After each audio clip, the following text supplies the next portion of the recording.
"Excuse me, would you teach me the violin for just $1 a day?" One day, a young girl suddenly appeared at my quietly run violin school in the countryside.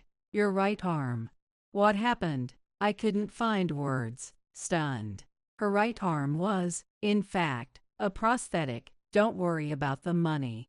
Feel free to come anytime you want." After a moment's hesitation, I answered her that way.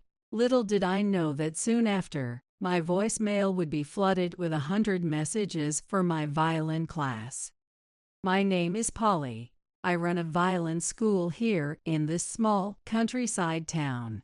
The name of my school is Arpeggio Violin School. I don't have many students, but even so, I teach in this little place, quietly, day by day." Now, being away from the noise of the city, I'd like to say that this tranquility feels comforting, but to be honest, there's a part of each day that feels somewhat empty. My life wasn't supposed to turn out like this, I think to myself, as I polish my violin. Actually, I was somewhat known as a violinist some years ago. In my teens, I was known for sweeping competitions, handling even the toughest pieces with precision, and always scoring high marks. Up until my early 20s, my violin playing was considered machine-like perfection, and for a while, that was enough to earn me recognition. But the professional world isn't forgiving. It soon became clear that merely playing with precision wasn't valued as much, and I started to feel pressure to add expression to my music. That's when I stopped. No, more accurately, I was forced to stop. What did expression mean to me? What did my own unique sound on the violin even look like? I searched, desperate to find answers, but I came up empty. My colleagues discovered their own voices, captivating audiences with their unique styles, one after another. But me, I felt as though my feet were glued to the ground, unable to move forward. Eventually, performing became a burden. The violin, which I once played with all my heart, suddenly started to feel like a heavy weight on my shoulders. And so I quit being a violinist. I moved back to my hometown, to a place where nobody knew me, and opened a violin school. That was the best decision I could make at the time. Even so, I guess there was nothing else I could really do. I chuckled to myself, a little bitterly, at how I couldn't entirely step away from the violin. I named my school Arpeggio Violin School, inspired by the technique I specialized in. An arpeggio is about carefully stacking each note, one at a time. It was symbolic of my violin style. Precise, steady, and meticulous. Little did I realize that this very precision would one day become my own curse. All right, maybe it's time to wrap it up for today. With the violin finally polished, I begin closing up the school for the day. My current number of students barely reaches a handful. If I put my name and former title as a professional violinist on a sign, it would probably draw more students. But somehow, I can't shake the feeling that doing so would only drag me back into that past, teaching quietly, without a name. That's the path I've chosen now. It was one of those ordinary days. A day that was supposed to end without anything unusual. Well, time to head home. As I was packing up in the evening, suddenly there was a knock on the classroom door. Who could that be? I turned towards the door and stood up. There were hardly any students around, and there wasn't supposed to be any more appointments today. In this quiet small town, an unexpected visitor was rare. "Hello, who's there?" Curiously, I opened the door to find a young girl standing there. Is this Arpeggio Violin School?" "Yes, but who are you?" Her quiet voice made me a bit surprised. From her school uniform, I could tell she was a local middle school student, but there was something else that caught my attention even more. "Your right arm. What happened?" When I asked, she looked down, almost hesitant. touching her right arm with her other hand as if to protect it. Yes, this is a prosthetic. I lost my arm due to illness, but I didn't want to give up the violin I've played since I was little. With a trembling voice, she bowed her head deeply towards me. Could you teach me violin for $1 a day? What? $1? I blurted out without thinking. She slowly raised her head, her eyes looking down apologetically. I'm sorry, I want to practice every day, but with my allowance, that's all I can afford. I was at a loss for words. Playing the violin with a prosthetic isn't easy.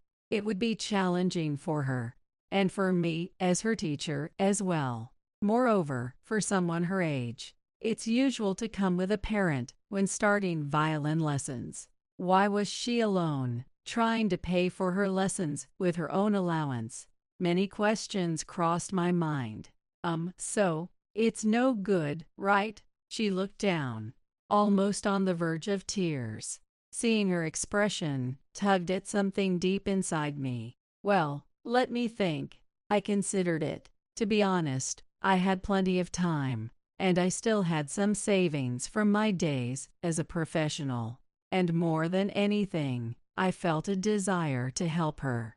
I made up my mind and turned to her. My name is Polly, the instructor here. What's your name? You don't need to pay. Come whenever you like. After a moment of silence, a smile spread across her face. Thank you so much. My name is Mariah. Thank you, Polly. Her smile warmed something deep in my heart. It was a feeling I had forgotten for a long time. Surely, she carried some complex circumstances with her, but by reaching out to her, maybe I could change, too. That's what I felt from this one-armed girl standing before me. The next day, I began teaching Mariah the violin. However, I had never taught someone with a prosthetic arm before, and honestly, I was a bit unsure where to begin. Well, what should we start with? As I hesitated, Mariah quietly took her violin out of its case. There was no hesitation in her movements, and the way she touched the strings was assured. You're good with the violin, aren't you? Oh, yeah, you used to play it since you were little, right? Yes, but it's my first time touching a violin since I got this prosthetic. Mariah lowered her voice as she said this. A trace of nervousness was evident in her words. I'll try playing a bit. Mariah looked down at her prosthetic hand fitted with the bow. However, her movements were awkward, and each time she touched the strings, the pressure would slightly ease, causing the sound to break. Of course, it wasn't her fault. It seemed her prosthetic wasn't fully accustomed to the delicate actions required yet. This is harder than I thought, Mariah muttered apologetically. Her eyes were serious, yet a hint of frustration at her limited hand control was visible on her face. Don't push yourself. Let's start by getting you comfortable with the prosthetic first. I thought for a moment, then pulled out my cell phone. Hold on a second. I'll call for an assistant. What, an assistant? Mariah looked up at me, surprised. Yay, someone special to help you play the violin more easily. I gave a slight grin, trying to sound light-hearted, and called a certain someone. Barely a few minutes after I hung up, a cheerful knock sounded at the classroom door. Polly, I'm here. Can I come in? Come on in, I answered, and my mom, Lily, stepped into the classroom. Mom, sorry for the sudden ask, but actually, Mariah. Before I could explain, Mom raised her voice in surprise as she spotted Mariah. It's the nurse lady. Mariah's eyes widened in surprise too. It seemed the two of them already knew each other. Mom, you know her? Yes, I know her well. I helped out during her rehab sessions at the hospital. But Mariah, what are you doing here? Do your parents know? At Mom's questioning, Mariah lowered her head, looking a bit uncomfortable. I see. Mom gave a slight shrug, then turned back to me. Polly, care to explain? I'm teaching her on my own. And of course, I'm not charging her. Honestly, you never change. Mom let out a sigh of exasperation, and I pleaded with her for just a bit more support. Please, help Mariah until she can play the violin again. I'll cover her rehab costs. Oh fine, but it's the violin. Mom looked at Mariah with eyes that seemed to hold some deeper understanding. Maybe she knew more about her situation than I did. Just as I thought that, Mariah spoke in a small voice. Lily, I am sorry. It's all right, Mariah. It's okay. I won't tell your parents. Mom smiled gently and wrapped her arms around Mariah's small shoulders. Thank you, Lily. As Mariah slowly raised her face, her expression seemed slightly softened. Then, Lily turned to me with a slightly awkward smile. Come on, Polly, stop spacing out and get out of the room, please. I need to check how Mariah's prosthetic arm is working, and she needs help taking off her jacket. Honestly, you've got no sense of discretion, just like Dad. Now, come on, hurry up. All right, got it. With Lily urging me out, I left the room. I can never seem to win with her. Mom, thank you. I muttered softly toward the door. Some time passed after that, and Mariah gradually started getting the hang of using her prosthetic arm. Thanks to Lily's support, she was able to move with a decent amount of freedom, even with her prosthetic, so I decided to resume her full violin lessons. All right, Mariah, let's work on this phrase today. With that, I positioned my violin and began demonstrating, playing carefully to show her the correct tone. This was my specialty, setting aside expressive flair. When it comes to technique alone, I'm confident no one can surpass me. That's it for now. Give it a try. Okay. Mariah's response was as lively and full of enthusiasm as always. She took her position, bow ready to touch the strings, just as the classroom phone rang unexpectedly. Sorry, Mariah. Hold on a sec. It was late afternoon. Unusual for this hour, I thought as I answered. Hello, Arpeggio Violin Studio here. Oh, Polly. I'm sorry to bother you, but I have an urgent request. The call was from a nearby student's family. Apparently, their violin had broken, and they were hoping I could fix it. I'm sorry, I have a gig tonight at a friend's place, and I really wanted to use this particular violin. Right now. I hesitated for a moment. We were just getting to the important part of Mariah's lesson. But these repair jobs help cover income from the few students I have. I weighed my options in a matter of seconds. Polly, Mariah stepped closer, noticing my hesitation, and whispered to me, Go ahead and take care of the repair. But it's fine. I'll practice on my own. For a moment, I felt unsure, but her earnest gaze made my shoulders relax. Thank you, Mariah. I appreciate it. I returned her smile, then told the student on the line, I'll head over right away, and hung up the phone. Mariah, I'll be late, so after you're done practicing on your own, feel free to head home. I'll leave the key here, so just lock up and put it in the mailbox outside. All right, got it, Polly. See you later. Mariah smiled and waved me off. Handing her the key, I hurried out to the repair job. The following day, something unexpected happened. I arrived at the studio as usual, opened the door, and noticed the voicemail light on the phone was blinking persistently. What's this? Checking my phone, I found over 100 messages waiting for me. No way. Could it be? With hesitation, I started playing through the messages. Someone who passed by the classroom yesterday had heard Mariah's violin playing, filmed it, and posted it on social media. That video had quickly gone viral, and now renowned musicians and record companies were reaching out, hoping to meet the person behind the violin. This can't be happening, right? In a rush, I opened my mobile app and found the video. I was anxious, worried that Mariah's image as a prosthetic-armed violinist had become sensationalized in an uncomfortable way. But to my relief, the video only showed the arpeggio violin school sign and Mariah's music echoing from inside the classroom. Feeling a little more at ease, I found myself struck by her performance. Mariah had not only perfectly mirrored the piece I had once shown her, but she had boldly added her own unique flourishes to it. It wasn't just accuracy. Her music held a gripping, powerful expression that captivated the listener. Is this her potential? I muttered in awe. What I had once played as a simple technical exercise, Mariah had made her own, transforming it into something rich with emotion, the expressive power I had chased in my own past.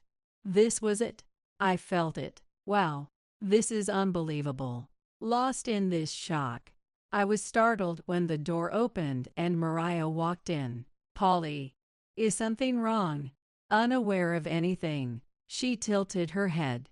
Curious. Mariah, you won't believe this. Your performance has gone viral on social media, and now musicians and record labels are dying to meet you. Excitedly, I showed her the video as I spoke. Mariah's eyes widened, and she slowly focused on the screen. Amazing. So many people are listening to my music. Her eyes shone with disbelief, and soon they began to well up. Mariah, you're incredible. Even I was blown away by her playing. Thank you. Voice shaking, she smiled warmly. That smile made my chest feel tight, and I was left in awe of her undeniable talent. How had she managed to replicate that performance so perfectly? Simple practice didn't seem enough to explain it. Mariah, tell me, how did you? Polly, Mariah hesitated, lowering her gaze a bit before speaking slowly. The truth is, my parents were musicians in an orchestra. That explains it. So you've been around the violin since you were little? Yes, I don't even remember the first time I touched a violin. It feels like I've always been playing. But, Mariah's voice trembled faintly. After I lost my right hand, my parents gave up on me. They told me it was impossible, that I should stop. Since then, they focused only on my younger sister. Her words hit me deeply. Beyond the physical pain of losing an arm, she had carried the anguish of feeling abandoned by her parents. I see, so you have a younger sister. I replied gently. I wanted to ease her pain, even just a little, but I didn't know what to say. Yes, my name is Tiana. My parents, they only care about her now. I'm sure they don't even notice whether I'm there or not. Her face contorted, and large tears began to spill from her eyes. Mariah, I felt a surge of anger, clenching my fists tightly. This young girl had come all the way here with a desperate desire to play the violin again. Yet I hadn't realized the weight of her feelings until now. Mariah, what do you want to do in the future? What's your dream? I asked in a serious tone. Even now, I felt the desire to understand Mariah more deeply. Mariah lifted her face, pressing her lips together in slight hesitation. But the next moment, a strong light sparked in her eyes. My right arm is a prosthetic, so the road ahead might be tough, but I still want to become a violinist. I caught my breath at her words. Mariah hadn't lost sight of her dream. A violinist. Yes. Actually, I've known about you, Polly, for quite a while. It was listening to your performances back when you were a pro that inspired me to want to become a violinist. My performance? I asked in surprise. Mariah gave a shy nod. Yes, the first time I heard you play, I was so moved, thinking, how could someone produce such clear, straight notes? From that moment, I dreamed of one day standing on the same stage as you, and that dream has kept me going through all my practice. Her eyes shone with pure admiration and determination. Seeing that, I realized I'd been undervaluing myself for so long. A warmth stirred in my chest. I'd unknowingly impacted her life in such a profound way. All right, I understand. I'll make sure you become a violinist. The lessons may be intense, but will you stay with me through it? When I said that, Mariah nodded vigorously, her eyes glistening with tears. Of course, thank you, Polly. A tear traced down Mariah's cheek, catching the light. In that moment, I made up my mind as well. I resolved to guide Mariah with all I had, help her become a professional violinist. Media and record companies had reached out, but Mariah preferred to keep things on hold for now. She said she was happy but felt that becoming famous in that way wasn't quite right. Moved by her dedication, I made her a suggestion. Mariah, how about entering a competition? A competition? Yes, I believe it'll be a place where you can truly test your abilities. The path will be challenging, but I'll support you all the way. What do you think? I looked into Mariah's eyes as I asked. After a moment of hesitation, Mariah's gaze steadied, and she gave a firm nod. Polly, I'd like to give it a try. Good answer. Let's start planning right away. There were 3 months until the competition. Straighten your posture more. Look, your left hand is starting to waver. Yes, I poured all the skills and precision techniques I'd developed over the years into teaching Mariah. The way she shifted positions, used the bow in her right hand, and maintained precise notes, I continued to teach her each of the skills essential for a professional. Polly, how is it? Much better. All right, let's move on to the next phrase. Mariah absorbed it all with astonishing speed. Despite her prosthetic arm, it was evident that her performance improved every day. But what surprised me more was the emotion in she's playing. Even as her technique improved, she never limited her performance to mere skill. Her violin always seemed to be played purely from the heart. I see now that's what I had forgotten. I recalled my past self. There was a time when I, too, simply enjoyed playing the violin. But somewhere along the way, I had lost that feeling. Focusing only on meeting expectations and receiving recognition as a professional, the sheer joy had faded. Watching Mariah, I couldn't help but remember that version of myself. She played just to enjoy the music, to express herself. This is her greatest strength. I made up my mind. I would guide her without making her focus on scores or evaluations. I would help her protect that pure feeling, preserving her unique expression in music. Mariah, let's play a bit more freely this time, focusing less on technique and more on expressing what you feel. But Polly, it's all right. Mistakes don't matter. Just enjoy playing. Oh, okay. I'll give it a try. Mariah nodded with a smile, positioning her bow. The road to the competition was still long. Watching Mariah grow through this process, I felt like I could rediscover the joy of music for myself. That's how I felt. Then the day of the competition arrived. Despite the practice, Mariah couldn't hide her nerves on the way to the venue. Mariah, trust in everything you've done. It's all right, you can do this. Yes, thank you, Polly. But I'm still a little scared. In the back seat, Mariah held her violin case close. All right, let's play some of your favorite music. I smiled at her in the rearview mirror and turned on the music. When we arrived at the venue, I sensed the heavy atmosphere adding to Mariah's anxiety. Mariah's turn was last. The pressure while waiting only tightened her heart even more. It's all right. It's all right. Sitting on a bench, Mariah closed her eyes, whispering as if in prayer. I sat with her in the waiting room, frustrated by the time slipping by with nothing I could do. Just then, someone suddenly called out from behind, "Hey, what's a loser like you doing here?" At that voice, both Mariah and I turned around. There stood a girl who looked strikingly like Mariah. With a cold gaze, she looked down on Mariah and sneered mockingly. For a moment, I doubted my eyes. Mariah and this girl looked incredibly alike. "Mariah, who is she?" "Yes, she's my twin sister, Tiana," Mariah answered hesitantly. "Twins. I see, so you're twins." I looked at Tiana, a bit surprised, as I held my gaze on her. Noticing my stare, Tiana gave me a once-over, smirking from head to toe. "So that's it. Mariah, I thought you were acting strange lately, and it turns out you were learning violin from this guy." The way she said it carried an obvious undertone of mockery. Mariah tensed for a moment, then immediately positioned herself protectively in front of me, cautious of Tiana.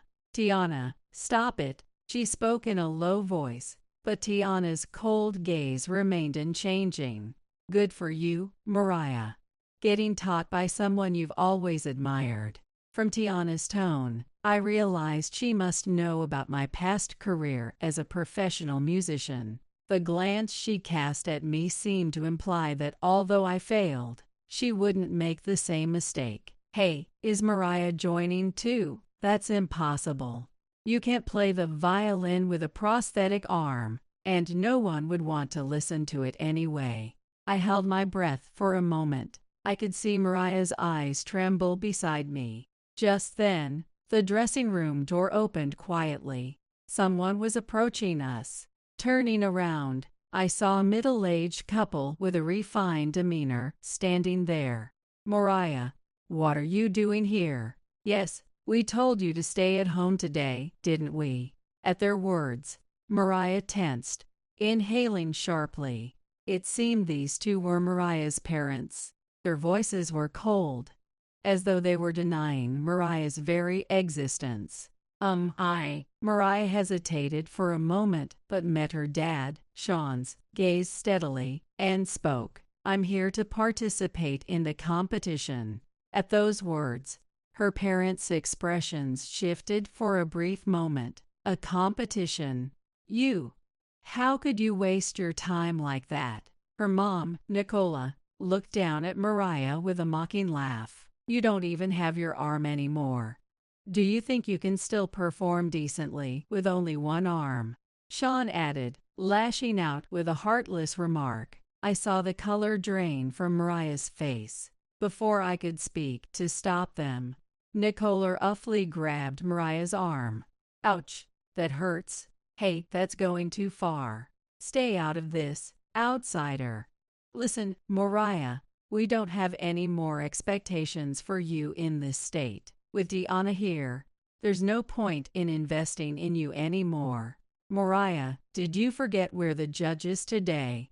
Your performance isn't worth hearing," Sean and Nicola declared to their own daughter with cold detachment. Their words were like sharp blades stabbing into her heart. "Dad, Mom." But Mariah's eyes wavered, and I couldn't help but step forward protectively in front of her. "Please stop. Whether Mariah's performance holds any value or not will be seen today. Listen to her play before making a judgment. You of all people, as musicians, should understand this isn't something that can be settled with words alone." I turned to her parents with a firm tone. Nicole opened her mouth, looking displeased. You were in the past competition, right? It seems you two have a rather close bond, being such a pair of underdogs." She looked at me as if sizing me up. "Enough, leave it alone. The result is obvious anyway." He said this disinterestedly and left the room. "Yes, that's right. Tiana, we have a meeting with the other judges now, so we're going." "Yes, understood. See you later." She saw her parents off with a smile. Then, with that same smile, Tiana looked over at Mariah and me. "Prove it on stage if you're so hurt, Mariah. Though I'm sure I'll win anyway." At that moment, I noticed Mariah's shoulders trembling slightly. She tried to stay strong, but she was still hurt. "Mariah, how about we step outside for a bit? This small space only amplifies her anxiety." I called out to her and led her out of the waiting room. Once outside, we sat down in a quiet corner of the lobby, with the distant murmur of the crowd in the background. Mariah began to speak in a heavy tone, her gaze lowered. "Polly, Tiana's talent is the real thing. She's been trained by her parents at home for so long. I can't beat her like this." Mariah's voice trembled. I gazed at her face. I understand how she feels, doubting herself. The words of her parents, Tiana's talent, all the pressure must weigh heavily on her shoulders. "Mariah, Polly, watch it I do. I'm scared, so scared. I've worked hard, but was it enough? I knew I couldn't beat Tiana." "Mariah." At that moment, I called her name firmly again. "Polly." Mariah looked up in surprise. Seeing my reflection in her eyes reassured me a little. "Good, you're finally looking at me." I tried to smile as gently as I could to comfort her. "Mariah, we've come this far together, haven't we? I know everything you've put into this. I'm certain you can give a brilliant performance. If Tiana's talent is the real thing, so is yours. Polly, I believe in yourself. Trust in everything you've worked for, and you'll be fine."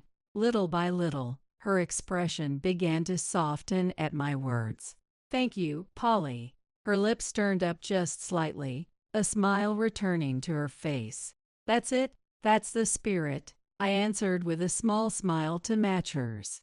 After spending a bit more time in the lobby, I escorted Mariah back to the waiting room and headed to my seat in the audience. Entering the hall, I could see the audience was already filling the seats, their eyes focused on the stage. As I sat down, Tiana's turn was just about to begin. The spotlight illuminated her, and she stood there, commanding the stage like it was hers alone. Her presence was flawless. As her bow touched the strings, the entire hall fell silent, and her performance began. Her performance was pure skill. Each note crisp, no wasted movement. Every calculated motion perfectly reflected in the music. The audience held their breath, captivated, the air heating up with the intensity of her performance. When she finished, thunderous applause erupted. "Incredible." As expected, I couldn't help but murmur. The level of technique, the flawless rhythm, and the sheer presence that commanded the stage. Tiana truly was, as Mariah had said, the real deal. Mariah. At the same time, I couldn't ignore the swirl of other emotions in my heart. Hearing Tiana's perfect performance, I couldn't help but worry if Mariah was feeling discouraged. She'll be okay, right? I hope she's able to believe in herself and enjoy this. I pictured Mariah's face in my mind. All I can do is one thing, just believe in Mariah. And finally, it was Mariah's turn to perform. She stepped onto the stage quietly from the side. I could feel the entire venue stirring. A girl with a prosthetic arm competing in a contest was an extraordinary sight. Mariah stood at the center of the stage, raising her violin. She looked resolute, completely different from the girl I once knew. A warm sensation rose from deep within my chest. She'll be fine. She won't hesitate anymore. The first note echoed through the hall, and the entire audience held its breath. Mariah's music sounded as though her very soul was pouring out through each note. Technically, there might still be some areas that needed work, but her performance had a strength that transcended that. As the music progressed, the murmurs in the audience faded, and everyone was captivated by her sound. "Mariah, I clenched my fist unconsciously. Right now, she was proving her strength. Her performance seemed to shout to the world, "Look at me." When the performance ended, silence fell over the hall. Then, a moment later, thunderous applause erupted. It was like a storm of claps and cheers, proof that every single person had been moved by her. I glanced at Mariah's parents in the judges' seats. They looked visibly shocked. The same parents who had earlier said it was pointless were now speechless. "Did you see that? This is her power." With a sense of satisfaction, I picked up the small bouquet I'd prepared and headed toward the stage. "Polly." Noticing me, Mariah called out with sparkling eyes. Holding her violin, she jumped off the stage. "Hey, that's dangerous." Surprised, I caught her securely. "Polly, I really did it, didn't I?" With her face buried in my chest, she asked, with a voice trembling with emotion. "Yay, you did great. You were amazing."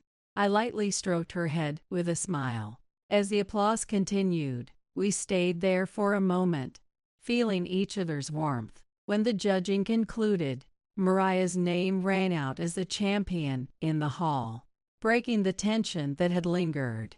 I clenched my fist. She really made it. On the stage, she was shining, holding the trophy. Her figure made me feel so proud. After the award ceremony ended, I was talking with Mariah in the lobby. "Polly, I really won, didn't I?" she murmured in disbelief, staring at the trophy in her hands. "Yay, you did. Your hard work paid off. Congratulations." Just as I smiled and said this, a familiar voice suddenly echoed from behind. "Mariah, I knew you'd make it." It was Sean. His face no longer wore the cold expression it had earlier. Instead, he had a proud smile. "That's our daughter." Then Nicola rushed over, placing her hand on Mariah's shoulder. They stood by her as if nothing had ever happened. Right after the victory, their attitude changed, and I felt a wave of frustration rise up inside me. "Dad, Mom," Mariah muttered, casting a suspicious glance at her parents, but they didn't seem to notice her expression at all. "Hey, how about teaming up with Tiana for it Winduo from now on?" "That's a great idea. Using the talent you two have as twins, you could reach a whole new stage. Let's start planning right away." "Mariah, let's go home." With a cheerful laugh, Sean reached out, trying to pull Mariah's arm. "Don't touch me," Mariah shot back, quickly pulling her arm away from Sean's grip. "What's wrong, Mariah?" "Yes, what's going on, Mariah?" Her parents gave forced smiles, but Mariah stared at them with unwavering, intense eyes. "You two are no longer my family." Her cold words echoed in the room. Her parents looked stunned, momentarily speechless. Unfazed, Mariah continued, "I won't be going to high school. From now on, I'm aiming to become a violinist with Polly."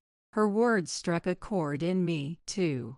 This was the moment Mariah was truly choosing her own path. And here, I solidified my resolve as well. I'll be the one taking care of Mariah from now on.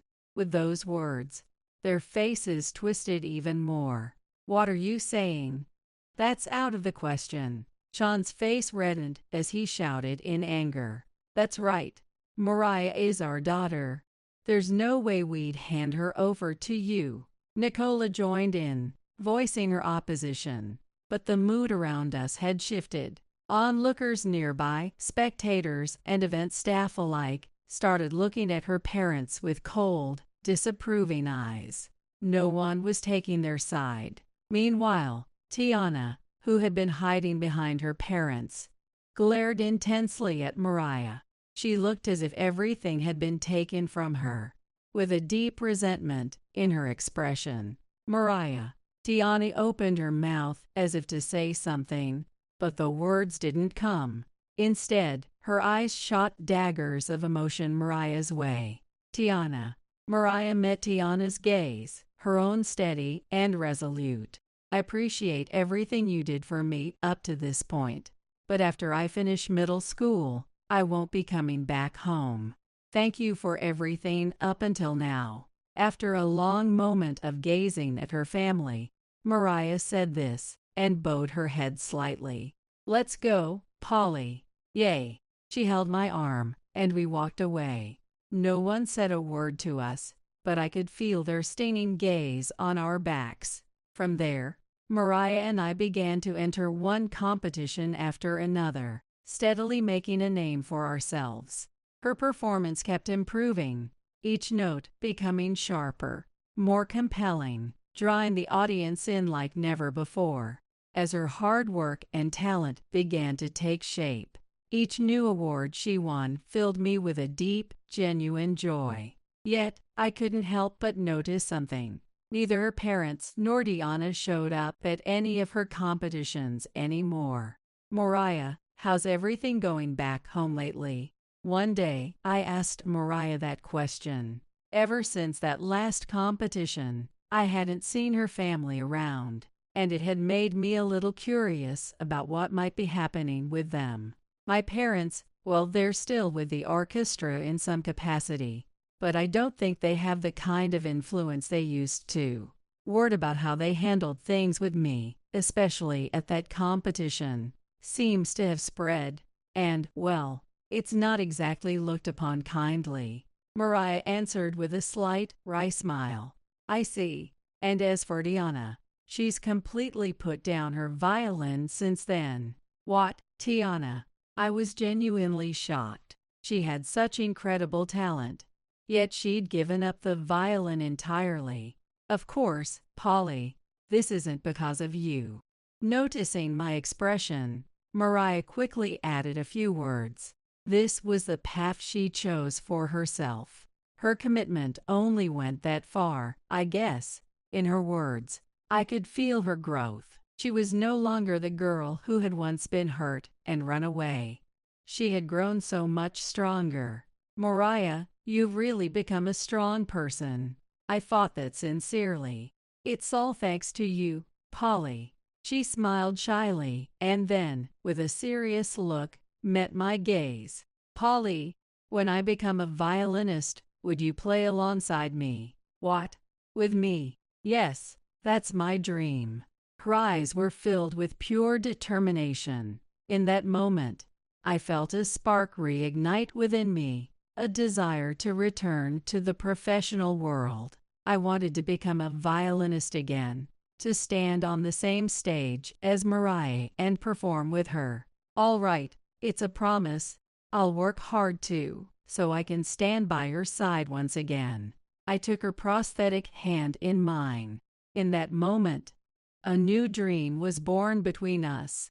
Not only would I watch over her growth, but I would also commit to walking this path with her. Years later, a young violinist with a prosthetic arm and a seasoned professional violinist would make a dazzling debut together on the world stage, but that's a story for another time. My name is Emily, and I'm 29 years old. I've been married to my husband James for 2 years, and I've recently become a full-time homemaker after experiencing childbirth for the first time.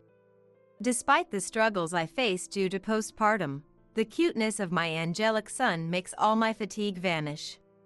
I can't help but gush. He has pure, adorable eyes. I bet he'll grow up to be a handsome boy. I'm already head over heels as a proud mother. However, despite my happiness, I have a problem. It's the presence of my mother-in-law Olivia, who visits us almost daily. My in-laws live about a 30-minute walk away. Olivia started coming over to support me postpartum, as a substitute for my busy James and my parents who live far away. Although her help would normally be appreciated, she does little to actually assist me. Instead, she just lounges on our sofa, watching her Korean soap opera DVDs that she brings along.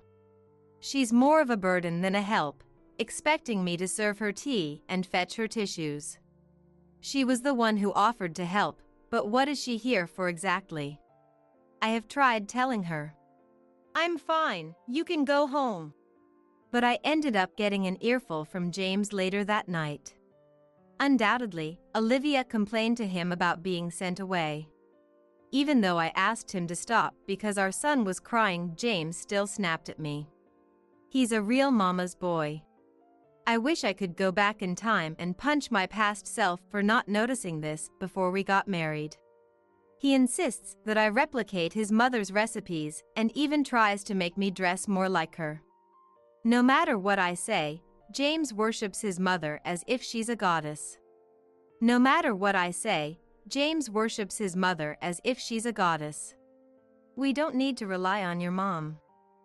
It would help so much if you could just help me out a little. What? I work all day and I'm exhausted.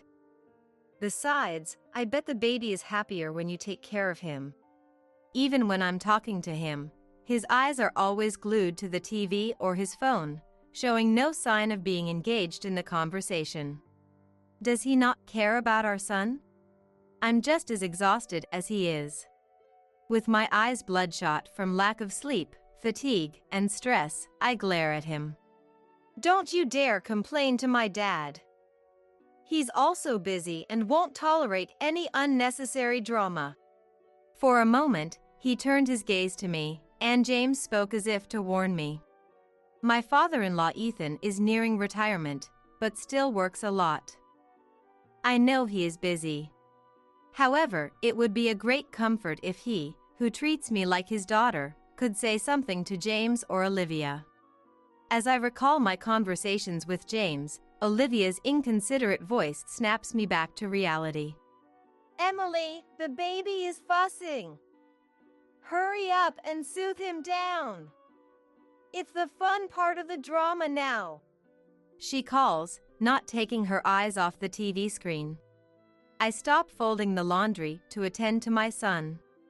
As I pass the back of my engrossed Olivia, I stick my tongue out at her in my mind. Being worn out from children and sleep deprivation, her presence, doing nothing but hanging around, has become a major source of stress for me. However, it has nothing to do with my son. If James is not willing to help, then I am the only one left for my son. Well, I should get going, she finally says when the clock strikes 5. She quickly gets up from the sofa, uses my dressing table as if it's her own, fixes her makeup perfectly, and goes out into the Twilight City. Apparently, she is taking dance classes for her health and to maintain her beauty. From the time we met to discuss our wedding, she would brag saying, I used to be a model, so it's a habit for me to stay presentable. Thanks to that, people always think I'm younger than I actually am. It's a pain. She is 58, but admittedly, she does look younger than her age. That being said, if she's going to classes this late, she should just go during the day, instead of wasting time at my house. Grandma doesn't do anything, does she? As I spoke to my son in my arms, he was soundly asleep, gently breathing. An hour later, the doorbell rang. It was Ethan. Having been thoroughly tired of Olivia's behavior for days on end, I ignored James's advice and had been secretly discussing the matter with Ethan over the phone. Ethan wanted to see his grandson's face, so he had made time out of his busy schedule to come and visit us. Looking at my sleeping son, Ethan, whose expression was softer than James's, chuckled. He's so adorable. So, she left in the evening today for her dance class without helping out around the house again today? Ethan sighed as he looked around the mess in my house. Guessing from his response, it seemed he just found out about his wife attending dance classes. Seeing the state of the house, he must have realized that his wife really hadn't been helping out at all. Ethan bowed his head and apologized to me. It's not your fault, I rushed to say, but he shook his head. My wife herself said she would support you, Emily, but I'll see to it that she doesn't come here from tomorrow.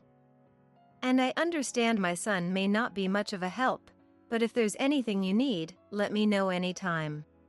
Thank you so much. I responded gratefully. It seemed that Ethan was also worried about James's lack of interest in housework and childcare. For the first time in a long time, I felt the touch of kindness, and it brought tears to my eyes. About 3 months have passed since Ethan started visiting us. Thanks to him, Olivia has stopped coming to our house. My mood has been brighter ever since. I never knew I could feel this relieved just by her not coming. My son has even been able to hold up his hand now, and I've been able to spare a little more time for housework. Oh, it's a mess again. I sighed as I spotted the state of my half-open James's room. Dirty shirts and socks were scattered all over the floor. I threw them into the laundry basket and decided to sweep the floor while I was at it. As I shoved the cleaning tool under the bed, I felt something was off. Did I hit something? As I maneuvered the cleaning tool, a clear file slid out, with a bank book inside. Gosh, he's such a slob, I muttered. I picked up the bank book and set it on James's desk, and suddenly my breath hitched. I realized it was not James's bank book, but the one we'd set up for our son.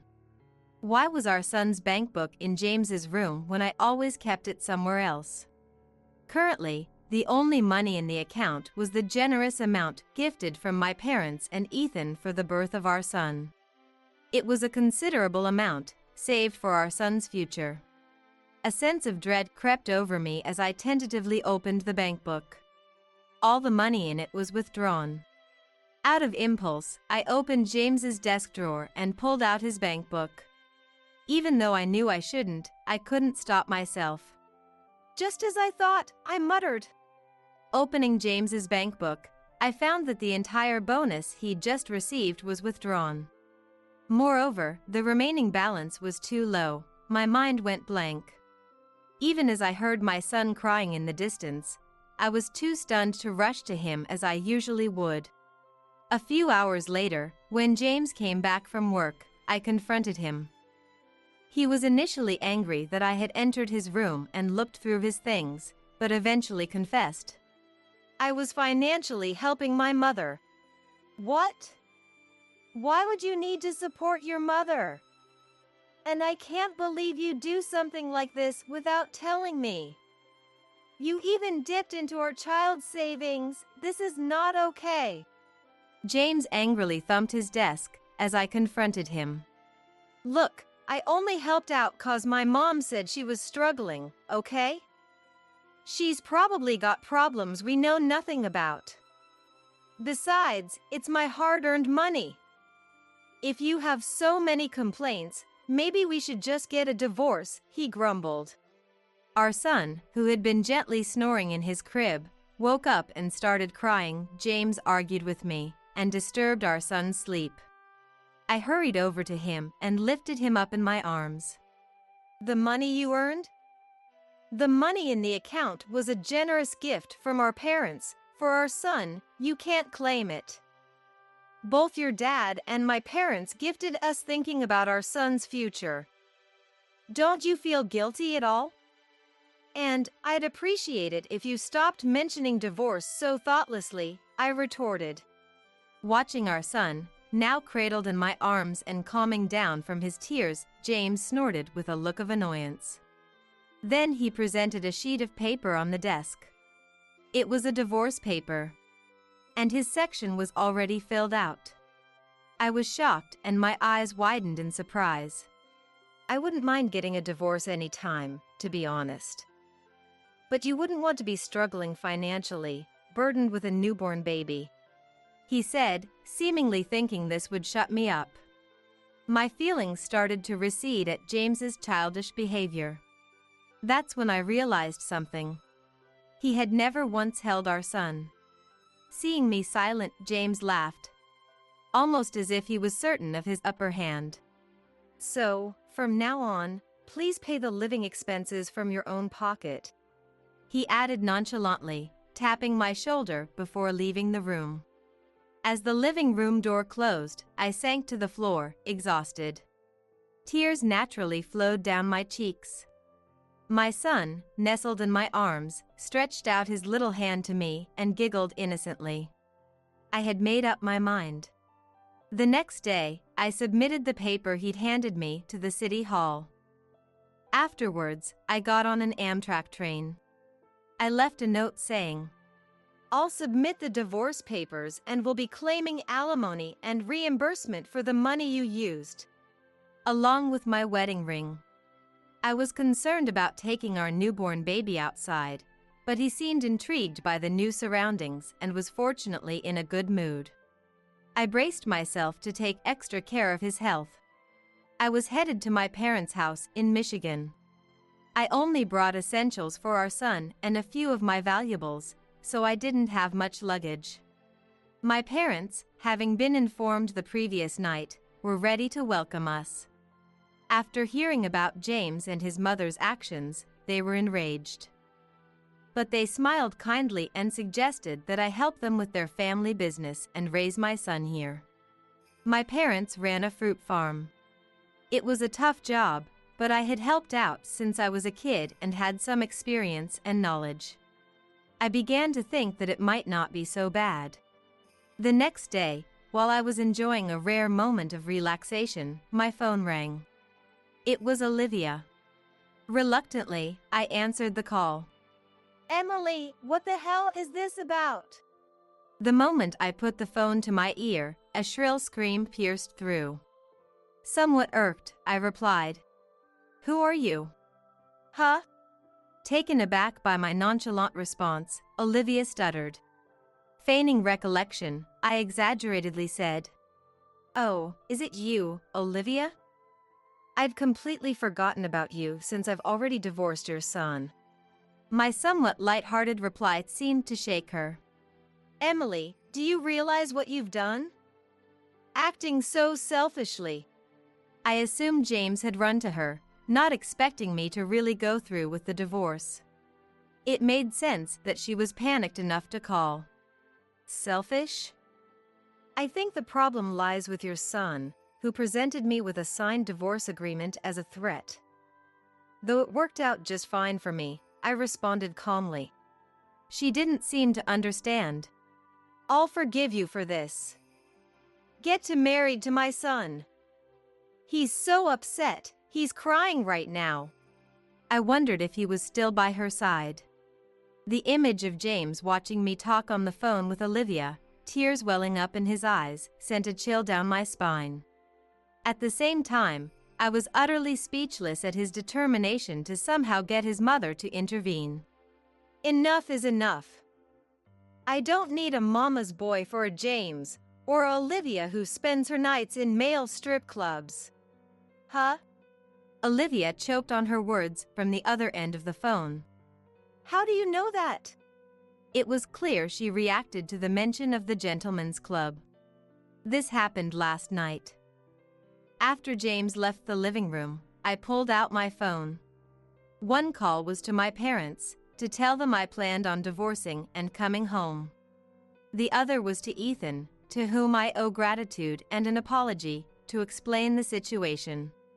That's when Ethan revealed everything to me. The reason Olivia had been practically living at our house was to visit a male strip club that opened at 6 p.m.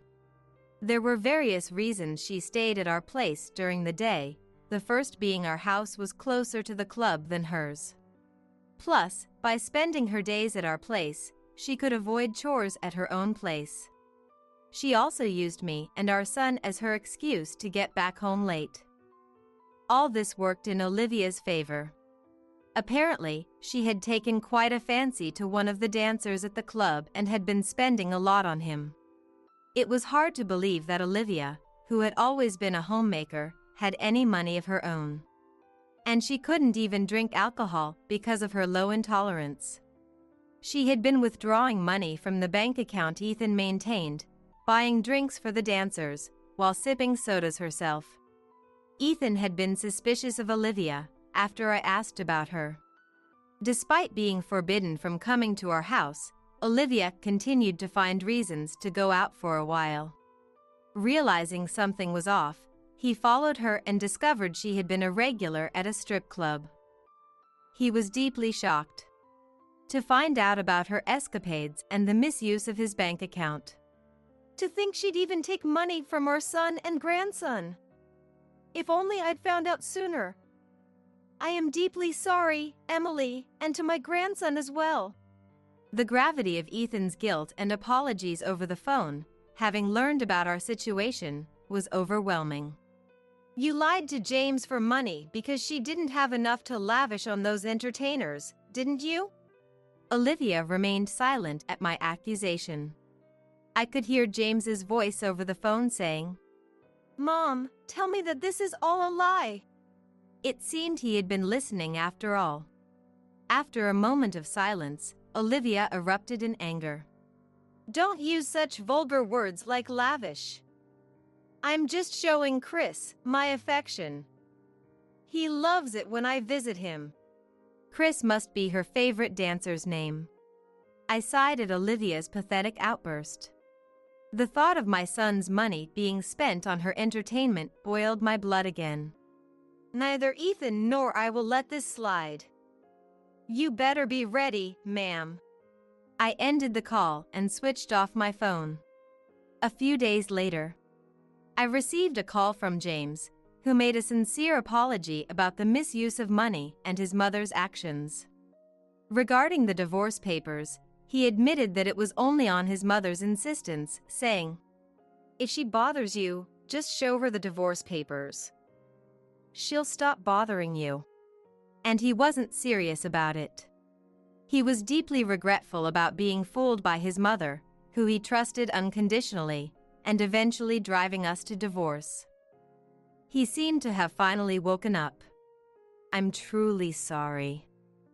I've transferred $20,000 into your account as a token of my remorse, including the misused money and for the inconvenience caused.